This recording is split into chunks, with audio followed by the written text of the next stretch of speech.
6 лет. А в этом году Якутску исполнилось целых 390 лет. В нашем городе много красивых мест.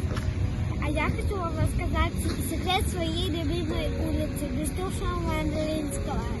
А вы знаете, что Бестужев-Мандаринский был туристом?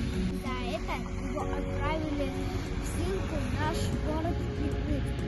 Называемый Якутске Бестужев-Марлинский написал первый о летнем празднике СА.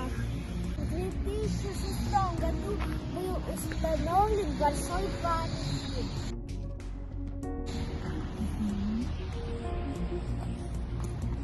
В своих стихах поэт описывал наш город.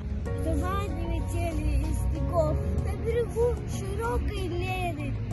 Чернеет длинный ряд домов, юг бревенчатой стены. Я думаю, вам понравился мой секрет про мою улицу. Всем пока и до скорой встречи!